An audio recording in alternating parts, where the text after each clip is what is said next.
Welcome to Season 4 of E-commerce Fastlane. This podcast helps resilient entrepreneurs thrive with Shopify. And now, on to episode 137.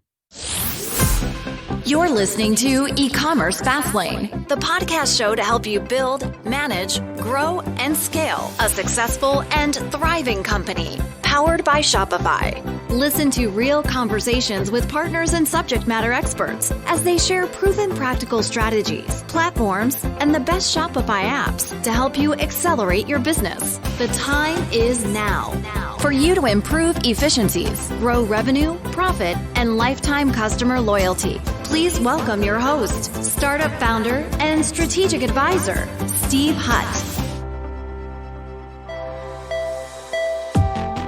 Today's episode is brought to you by OmniSend. If you're in e-commerce marketing and it feels like those weekly newsletters are no longer enough to power your growth, you're going to love OmniSend. With more than 3,000 five-star reviews, OmniSend is the go-to choice for nimble Shopify merchants who want to step up from regular email campaigns so you can actually start increasing your sales, not your workload. With OmniSend, you'll be launching pre-built e-commerce automation in no time, as well as intuitively segmenting customers based on their shopping behavior and even trying out SMS or push notifications, all from the same platform. The best part? OmniSend provides an immediate boost to your revenue while staying as easy as drag and drop email building, with automated emails averaging up to 40% of the total email revenue. Join Duke Cannon, Black Halo, and other high-growth Shopify brands that choose OmniSend to grow their e-commerce business on autopilot. So visit omnisend.com and start your 14-day free trial today with no credit card required. Well, hey there, it's Steve, and welcome back to the E-commerce Fastlane podcast. Now, if this is your first time listening, this is an e-commerce show where we have honest and transparent conversations about building and thriving with your store powered by Shopify or Shopify Plus. New episodes are available twice weekly with your favorite podcast player like Apple Podcasts, Stitcher, Google Play, Spotify, and many more. You can also stream current episodes, including a very relevant back catalog, directly from ecommercefastlane.com. Now, my guest in today's episode is Andrew, who's the co-founder of a company called ChatDesk.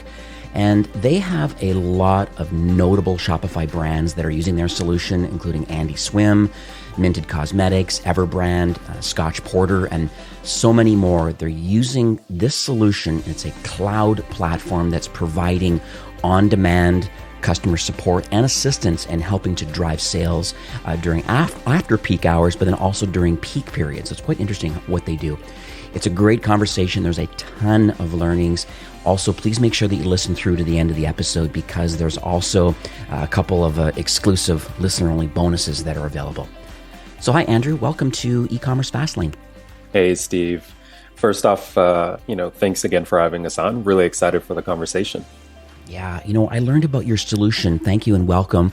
But what's interesting is that live chat as a service and then AI chat bots and things like that, these are really, really hot topics right now.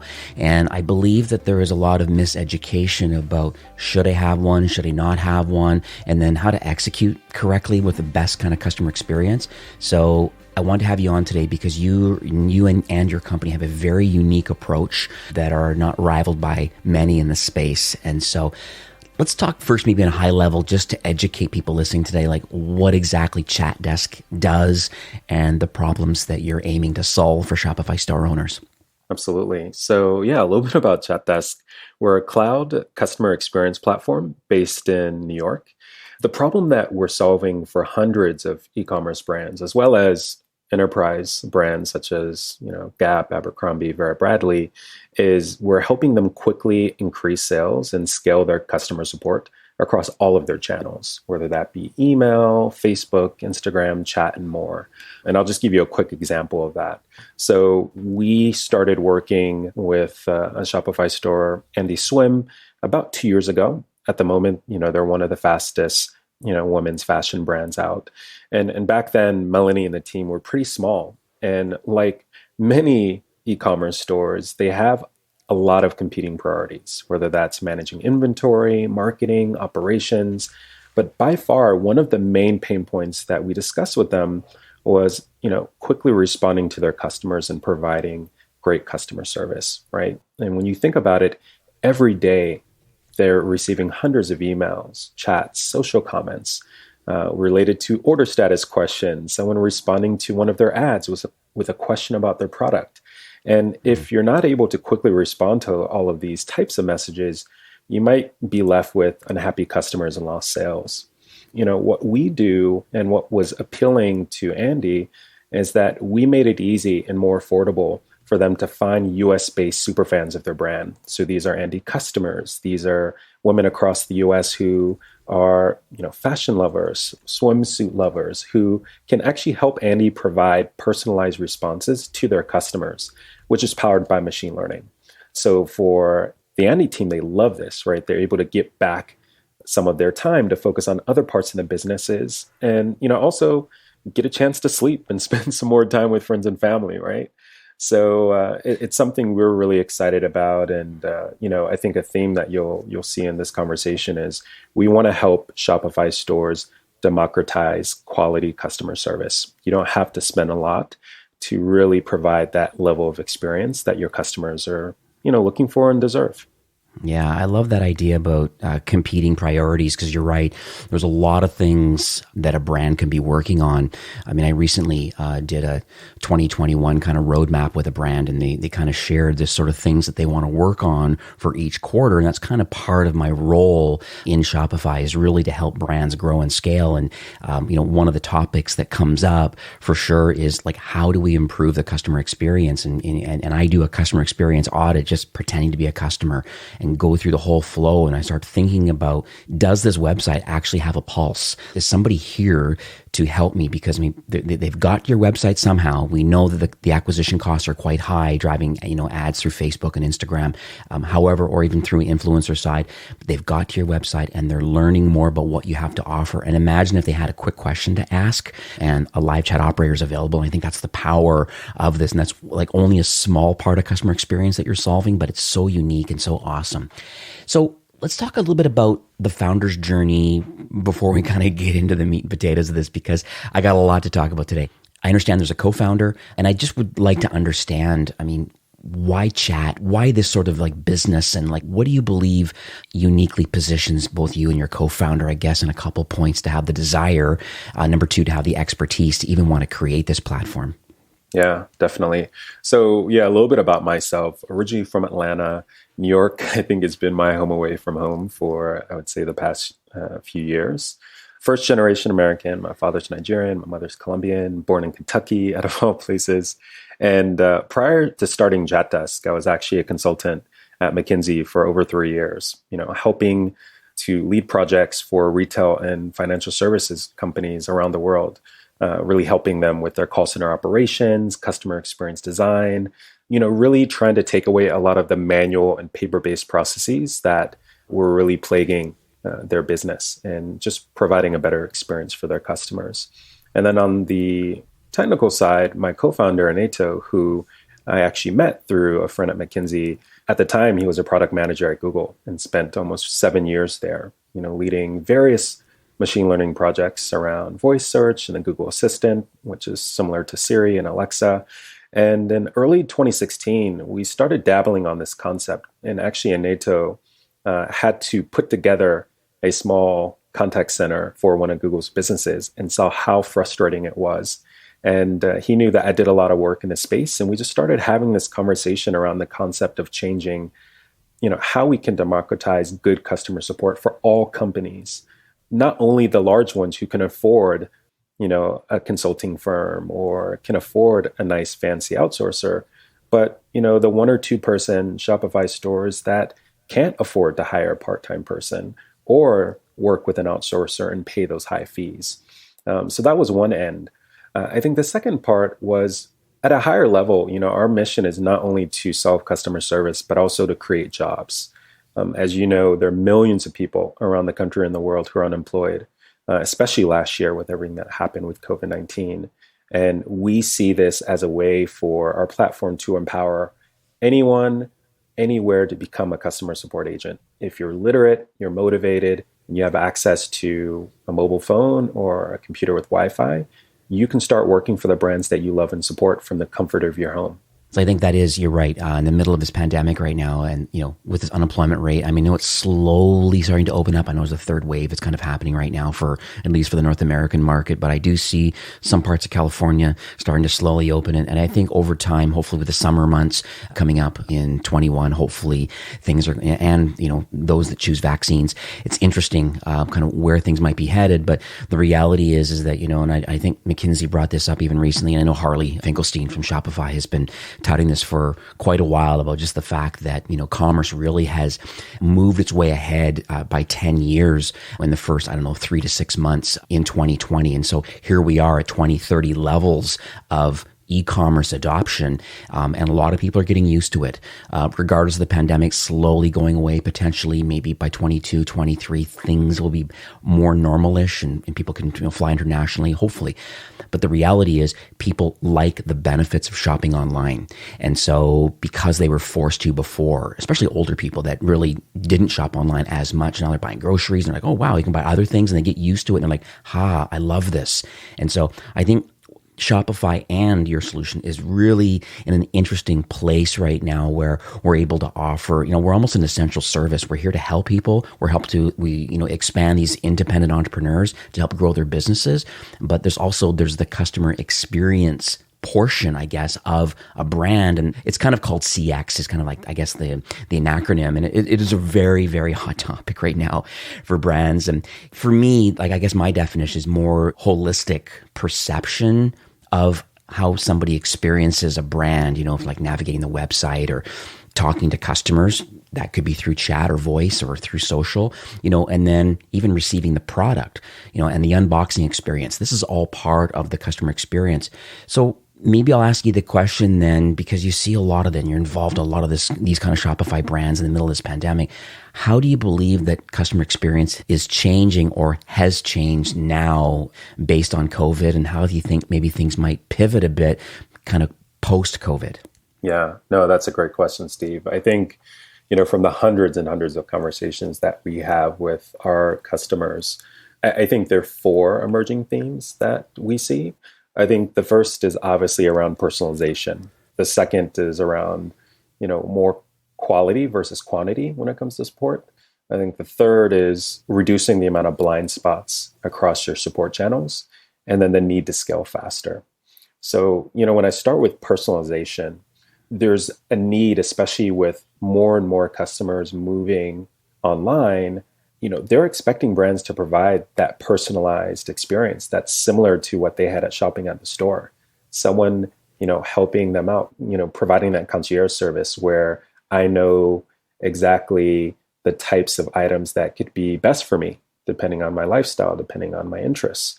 And I think the companies that we work with that are winning, they're the ones that have really nailed this. They know exactly how to personalize the experience across all moments of truth for that customer, from the first time they land on the website to even after they've purchased an item, and the company's following up with them with very specific promos and offers that the customer is saying, oh yeah, this brand really gets me. I think the second, when we talk about quality versus quantity when it comes to support, customers want to know that they're speaking to support agents who truly represent the brand. And this is where I think you see a few pitfalls from some brands, is where, they start working with offshore support teams who are okay for those basic tasks, and no knock on, offshore support teams. But, sometimes they do lack the nuances of your business, where they can drive those strong relationships with your customers. So for instance, if we go back to the Andy Swim example, if a customer is reaching out and they have questions about a swimsuit and bust size and certain models, and someone who is in the Philippines, they may struggle with that type of question because they may not get the nuances of slang and certain emojis that are being used on social. Whereas if, they're able to find someone who is an Andy customer or someone who, loves learning about fashion, well, it's easier for them to show empathy and to really provide that personalized experience to that customer. So that's a trend that we're starting to see, specifically around social, I think social channels, that's the voice of your brand. And you want to make sure that the people who are responding to customer questions on there, they really understand the business, not just, reading templates and macros. I think the third around more channels, I think for some companies, more channels is a good thing, but it just means more blind spots that you may have to lose sales. So if I have a Shopify store and I'm now able to have my customers reach out to me across these different channels, whether it be TikTok or SMS, chat, email, social, reviews, well, this means more places where customers can actually ask questions, complain, reference and share this with a friend. If you don't have people who are able to quickly respond to those questions, you're potentially missing out on sales opportunities.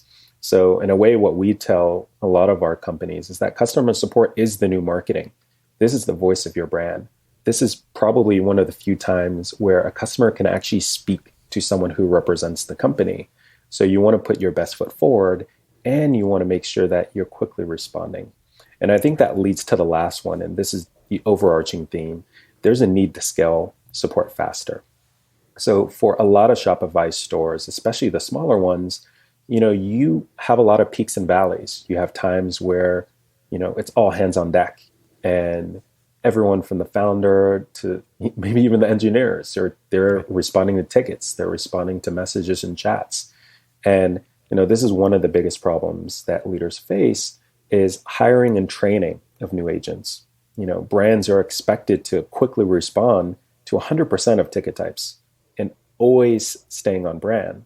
So, with COVID-19 hitting, this really highlighted the problem. As many more customers were shopping online, it was taking 3 months for some companies to fully ramp up a new service customer support agent, from hiring to training, shadowing, understanding your systems, your processes. And it can be very expensive.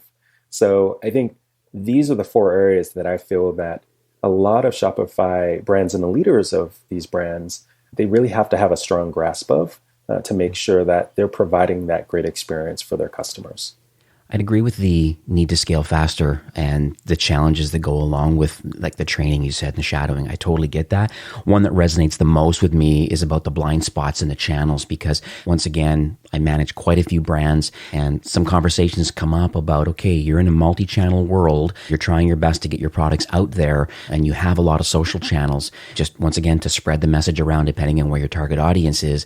The reality is a lot of brands don't have a process in place for timely answers and how to communicate with people. And a lot of times, you hate to say it, but sometimes a lot of negative things start to escalate quite quickly, where they'll @mention you on Twitter because you're not getting back to them over the weekend with regards to a tracking number or a defective product or whatever it is. And it's like, imagine having access to a platform that understands all the @mentions, understands all your wholly owned properties on the social channels, and then being able to filter them all in, and then having someone being able to handle it 24 hours a day, 7 days a week. Like, it's an interesting paradigm shift. I don't think a lot of people realize that it's not just by having social channels. Yes, it's a good starting point in advertising, getting it out there, but your customers are talking about you. They're mentioning you, they're DMing you. How are you responding to them is quite interesting to me. And I think that's where your platform shines. Yeah. And Steve, one point to add on that, I think, one stat we always share with our customers is 40% of customer interactions are handled across multiple channels. So if I'm a customer and I reach out to you on Facebook, let's say I'm responding to an ad or I send you a DM. If I don't hear from you, now I'm going to send you an email, or I'm going to go on Twitter, or I'm going to try and call you. And this is where things start to avalanche. So for a lot of leaders, they think, oh, wow, I have all these channels. But if you're not able to quickly understand, what channels are receiving more messages? Do I have a plan to respond to them? Do I have a plan to set the expectation on response times? Then you start to see a lot of pain across the company as it relates to responding to them. So let's build on your point about brands that are maybe potentially losing sales because of bad support. Are you able to maybe share any examples of like how Shopify brands, I guess, are turning their support teams more into a kind of a sales-driven machine? Yeah. And this is an area where I think we get really excited about, right? Because traditionally, when you think about customer support, you think about a cost center, expenses. But now I think companies are starting to see the power and support and how they can use this to increase customer loyalty and drive sales. One trend we're seeing is brands providing 24/7 support to those pre-sale questions across Facebook and Instagram. This is by far one of the largest blind spots for many brands. When they think of providing support, they're just responding to post-sale questions, order status, but they're missing out on the holy grail. And these are all of the pre-sale messages that are coming in on social. And one example that I'll give you is from a very popular beauty brand, Mented Cosmetics. So they're a Shopify Plus store. And this is a brand similar to thousands of others who invest thousands of dollars a month on Facebook and Instagram shopping. So they're working with agencies to put together these amazing campaigns. People are seeing these campaigns, but what's happening is that they're responding to these ads. And for companies like Mented, they were missing messages from potential customers during after hours. If someone's responding to that ad at 10 p.m. or on the weekend, or it's peak season, such as Black Friday, well, if you're not able to respond to that question within 30, 45 minutes, it significantly reduces your chances of converting that customer. So you spend thousands of dollars to advertise to these people, but if customers are responding, you want to make sure that you have a plan to quickly, answer their questions so that you can drive that sell home. And I think the challenge and a reason why it's tough for companies like Mented to do this is that it's expensive to hire someone for part-time work, over those times. And also, let's say you hire someone for part-time for after hours. Well, you may see, maybe a handful of questions, maybe it's 20 questions, 50 questions, 100 questions, but these questions start adding up, especially around missed sales opportunities. So to solve this, I think Mented is working with us to find other Mented customers and beauty lovers across the US who can actually provide on-demand support during these blind spot hours. So instead of Mented hiring a part-time person, they can budget the amount of tickets they need help with for the month. And now they have support around any message that comes in with a question about their product or shipping, or any type of messages that need moderation, whether it's hiding those bad messages that come from sometimes those trolls that you have, responding to appreciation posts, answering product and shipping questions. That's one area, and that's a bit of a shameless plug for us. But when you think about it, you can also solve this by educating your customers on response times. This is a very simple but very powerful way to help educate your customers. We know that for a lot of Shopify stores, they're not Superwoman or Superman. And it's fine to let them know that you get back to them in a few hours, but you need to let them know what your response times are. Because, it's when you leave customers in the dark, that's when they start to lose their patience. So for a company like Mented, working with us to, provide that on-demand support, they were able to increase their social conversion by up to 15+%. So for them, for a company that's seeing a lot of customers reaching out, that adds up a lot over time, and it's helping them to increase their customer loyalty. Absolutely love it. And this whole idea of these social channels and just not being timely to their response. It's fine to train the customer, but a lot of times in social, they don't know what your response times are because they're in app. They've seen an ad, some kind of creative, they have a question to ask about delivery, or they have whatever, and they believe that it should happen from within app. If it's at mentioning or DMing you or whatever. So knowing that, so customers have many ways of engaging a brand. Okay, we all agree with that. So what do you believe are some of the blind spots that, of the hundreds of Shopify stores that are connected to your platform and are executing with your solution? What are these blind spots that you believe stores are missing, or maybe blind spots, I would maybe even say not executing very well on? They know they need to do it, but they're not executing very well on it. Absolutely. No, this is a really good question, Steve. I think two come to mind. I think the first is not leveraging your influencers and top promoters of your brand. And I think the second is not having a support plan for some of these emerging channels that we discussed earlier. So I'll start first with not leveraging your influencers and top promoters. we spoke earlier about the power of personalization and just the trend of many companies trying to provide that personalized experience. And many brands don't leverage the power of their own customers and top promoters. This is a huge opportunity, in my opinion. When you think about encouraging customer conversations across multiple channels, one example that comes to mind is Avi, another Shopify store we work with, and they're a health and supplement company. And what they've done that's pretty unique is they have their own Facebook page, but they've also curated an additional Facebook page for health enthusiasts, customers, which allows them to get the best practices, provide exclusive deals, discuss certain topics that are happening in their space. And this ultimately grows their loyalty. And a lot of times it's actually not even talking about their products, but this page now has thousands of people. And this is a huge place for them to, continue to not only market, but to build a community that will help Avi, as they continue to grow as far as product feedback and other areas. Another area is, hiring these same promoters of your brand for support.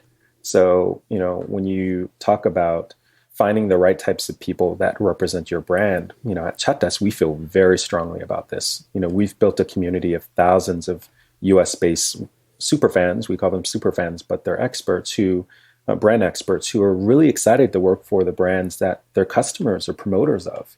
So another example, one of our customers, Fable, they're a pet accessory company, and we are able to help them find other pet owners and customers of Fable across the US who can help respond to their customer questions.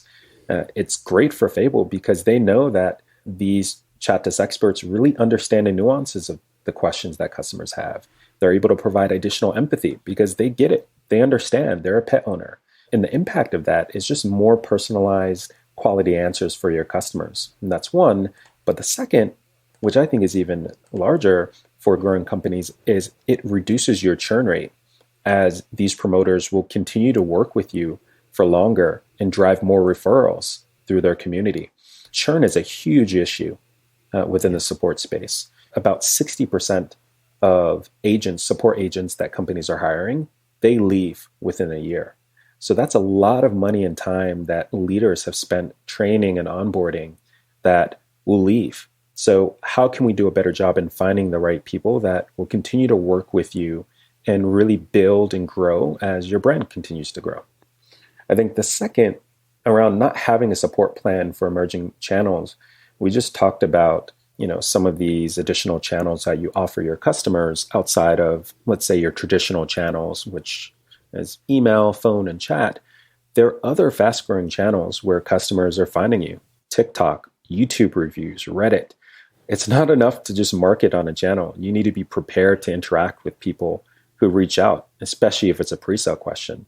So I think two examples of this. One, SMS. Many people are using SMS to market to their customers around promotions and cart abandonment. Now companies, such as Scotch Porter, which is a customer of ours, Madison Reed, they're using SMS for concierge services, clienteling services, special promotions, maybe a direct SMS line for their top promoters of their brand. And then another example is Versed, which is a Shopify store focused on beauty products. They provide an SMS line for customers to ask questions related to general concerns about issues, such as the difference between an oil and a serum, or when to apply products and how to reduce a zit. That's something where you're taking something that's traditionally used for marketing, and now you're making it more of a customer experience channel. And then I think the second one is YouTube reviews. There's so many influencers that are popping up, whether it's on social, whether it's on YouTube. And I think many influencers, they're finding your product and they're reviewing them. This is a really big opportunity to engage these influencers, and especially those who are responding and commenting to their videos, to share additional information and just help build the community so that they understand the value of your product. I think that's really, really huge. And I think it sets some companies apart.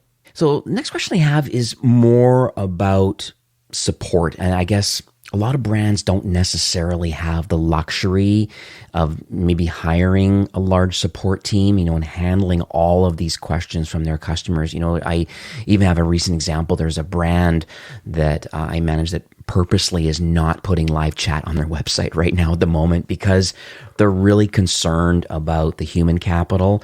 And they're also concerned about the technical requirements of training, of having up-to-date facts, shipping information, product information. There's a lot of moving parts that their, customer experience or customer service team through email and a little bit of social are able to do it, but they're worried about the live component of having live chat running. So they're like, we're not going to have it.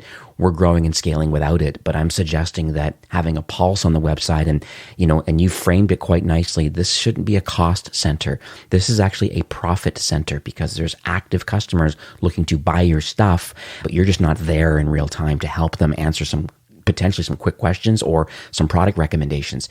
And so from your perspective, how do you believe that Shopify brands can offer amazing customer support? Yeah. I think this is a huge problem especially for newer brands that are fast growing and they want to provide more with less resources. Founders already have so much on their plate, and now they have to field questions at all times of the day, plus weekends. It can be very overwhelming. So from our conversations with a lot of our customers, but just looking at the space, I think there are a few tips to address this. The first is reduce your support channels. And this sounds a bit counterintuitive, but less is more in some cases. Really educate your customers on the type of support channels that work best for different types of questions. And you see this when you go on some Shopify stores, and before you can actually contact them, they'll say, what is your question about?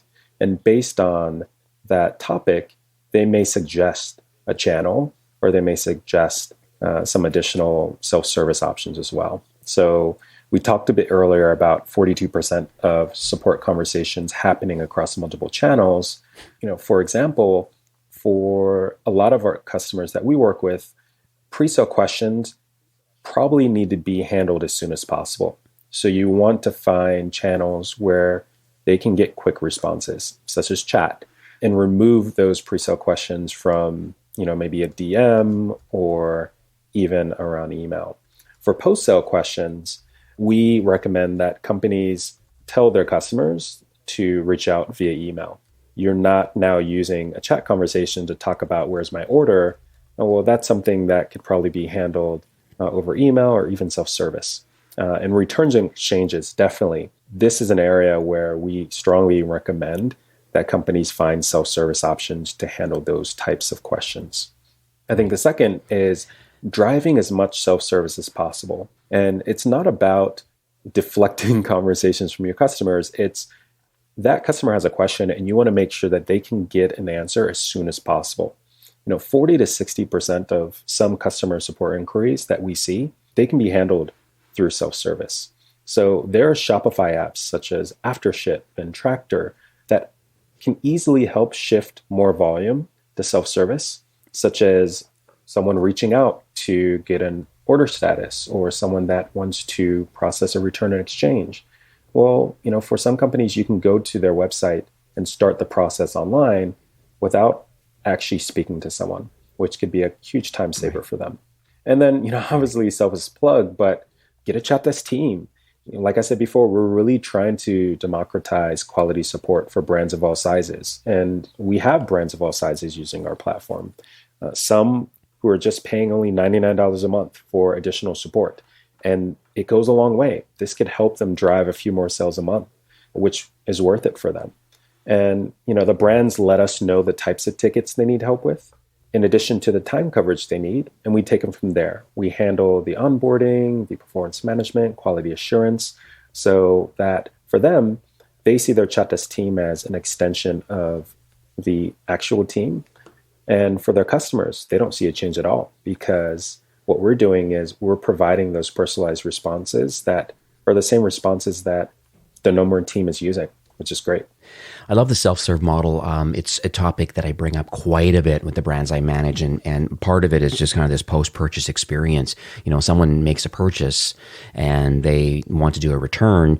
There's some great solutions. Some you've mentioned. There's also like some full portal options too, Returnly or Loop returns or even Happy returns. Like these are some great solutions that their sole mission is just to help understand what's in stock and try to figure out a way of exchanging the product, just making the customer happy. Because, just because someone wants to return a product doesn't mean they no longer want to be a customer of yours. They need to be a different size, or this particular product wasn't right for them today. That doesn't mean they don't love your brand. It's just this particular item didn't suit their needs today. But having a quick kind of self-serve option, that's why I see a lot of that even in chat solutions where, some of the most popular questions are already pre-configured into the chat solution. Like, what is my tracking number? How do I return an item? And then there's some dynamic nature built into some chat solutions to be able to direct people to the right areas.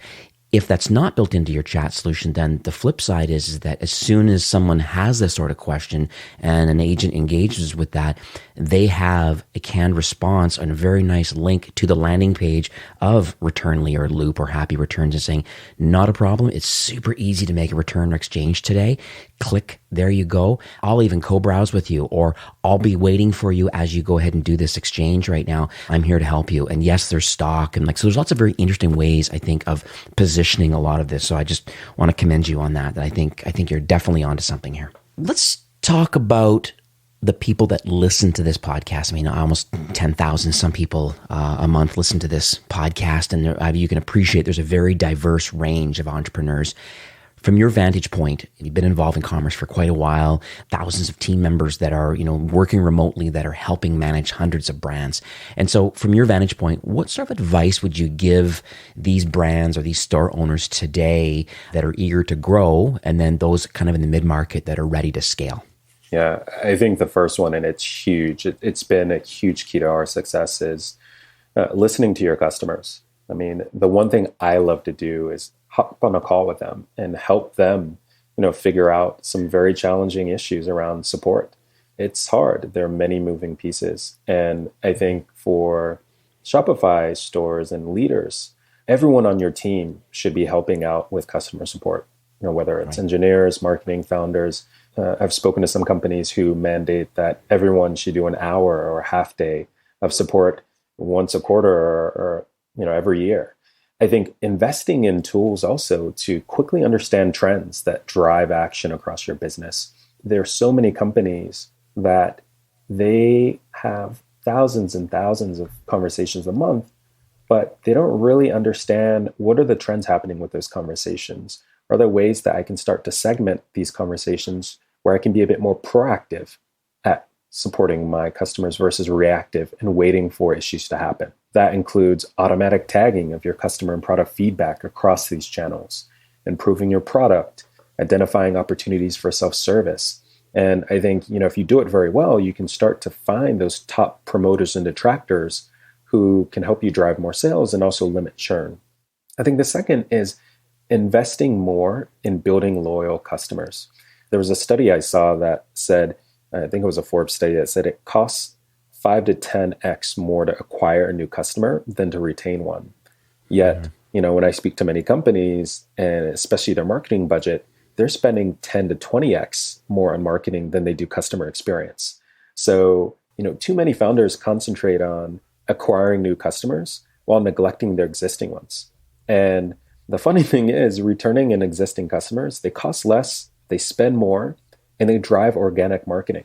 So these brands have a 60 to 70% chance of selling to an existing customer versus a 5 to 20% chance of selling to a new customer. So for customers and companies that get that, they're spending more time really building relationships with their customers and understanding, what are the ways that we can segment our customer base so that we can be a bit more personalized, but it also helps us understand how we can best support them as well.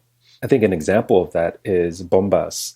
Bombas, they've done their sock company that's done very well, and they're continuously sharing their philanthropic mission with their customers, donating a pair of socks, discussing environmental topics.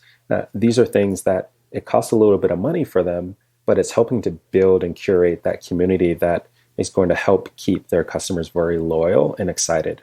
Another one is, focusing on retention metrics. I think the companies we've seen do a good job with building loyal customers is they're tracking it.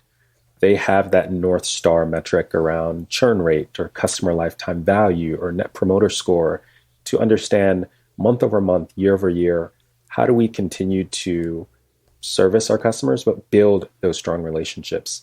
And, if there are certain areas that are not doing as well, that's a symptom that they can now address and hopefully, turn it around. One takeaway I have from what you just mentioned was the trend that's happening now for progressive brands, these kind of resilient direct-to-consumer brands. They're even having a new title available to a director of customer experience or a customer experience manager. There are dedicated C-suite people that this is their sole goal is to try to figure out. And it's a very interesting title because it really touches the whole life cycle of the customer all the way through. I think it's a complicated position, but it's a necessary position. And you're right. There's certain pieces of tech. There's certain pieces of the human capital. There's the KPI part of it that you have to kind of manage. And it has to roll up just to lifetime value of growing the brand. So it's pretty exciting opportunity right now. So what does the future look like for ChatDesk? I'm always interested to know, I understand what you do today, but I'm interested in maybe any North Stars for the remainder of 21, partner alignment or innovation. Just end of the day, how are you going to continue to, offer value and kind of iterate on your platform? Absolutely. I think the first one is working with more Shopify stores as well as partners. So we have quite a few partners on the Shopify ecosystem that we work with. And I think one that's growing a lot are agencies. So these are agencies that are helping companies build these great ad campaigns, but maybe the Shopify store has a difficulty responding to ad responses. So this is an area where we can help the agencies drive more sales, but also for the Shopify stores to provide those quick responses.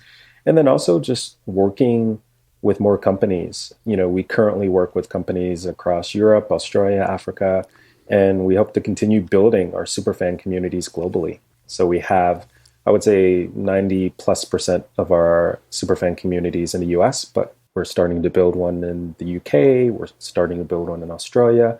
We want to help more brands find local experts that can provide that great and personalized support. And then I think the second is helping more Shopify stores turn their customer support into sales. So how can we help them respond to customers across these non-traditional channels, such as YouTube, reviews, and TikTok and Reddit? These are some of the channels where in the future, more conversations and questions are going to, happen. And we want to be there for our brands to make sure that they can provide that consistent level of response across them all. So how can people learn more about ChatDesk and the solutions that you offer? Yeah, so I think first off is going to the Shopify App Store and finding us. You can literally search ChatDesk on the search bar and find us. We offer a free trial for companies who want to test it out for 2 weeks. You can also go to www.chatdesk.com to find out more about our platform, but also, take a look at some of our content. I think we pride ourselves of being a thought leader in the space, and we always have some interesting case studies from other Shopify brands that we profile. Shopify was very gracious to write a piece on our story and vision last year. So we also have that link on our website too, if you want to learn more about the story and where we're going in the future. Very cool. I'll make sure all these links are going to be in the show notes to the app website. And for sure, this article, I read it actually, it's quite interesting. And it's just shows the positioning that you're having in the market and the fact that Shopify agrees that customer experience is super important. The live chat component, and then, the democratization that you're doing right now with getting people employment, but getting these brand ambassadors behind products to help support the brands that they love, which is a win-win for the brand. Other than the free trial that's available, I understand that there is an offer that you would like to share with the listeners today. Yeah, definitely. So there are two offers. One for our ChatDesk team solution. So this is providing on-demand support for customer support across email, chat, and social. So for all listeners, we're providing 30% off our Teams plan for 3 months. So our plans start at $99 and it's based on the volume of tickets you need. And then for our second offer, it's for Chatdesk Trends. And this is a free tool that we provide for all companies. And this allows you to automatically tag all of your customer and product feedback across platforms, whether it be Shopify, email, social, chat, reviews platforms, surveys. We're providing 3 months access to our premium version. So this gives you access to all of our features of this particular platform as well. So I'm going to have all of this available once again in the show notes. It'll be ecommercefastlane.com/chatdesk.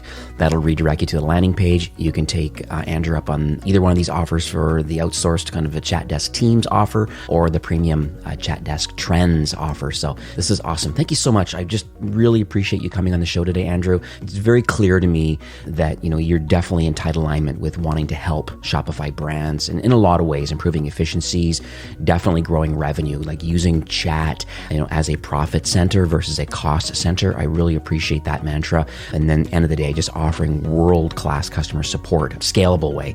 And so thanks again for your vision and giving back to the ecosystem. Of course, Steve. No, this was great and a lot of fun. Really enjoyed the conversation. All right. Have yourself a great day. You too. E-commerce Fastlane is brought to you by OmniSend. OmniSend is an email and SMS marketing platform built for nimble Shopify merchants who want to increase their sales and not their workloads. Full Shopify integration, pre-built automation workflows, intuitive segmentation, and no-code editing makes it easy to get up and running without diving into the nitty-gritty details, unless you want to. More than 50,000 e-commerce brands use OmniSend to grow their businesses on autopilot, converting their customers with quick-to-build, highly relevant emails and texts. So visit omnisend.com, start your 14-day free trial today with no credit card required. Well, that's it for today's episode. I'd like to thank you personally for being a loyal listener of E-commerce Fastlane. It's my hope that this podcast is offering you a ton of value through growth strategies, tactics, and exclusive insider tips on the best Shopify apps and marketing platforms, all with my personal goal to help you build, manage, grow, and scale a successful and thriving company powered by Shopify. Thanks for investing some time today and listening to the show. I'm so proud and excited that you have a growth mindset and are a constant learner. I truly appreciate you and your entrepreneurial journey. Enjoy the rest of the week and keep thriving with Shopify.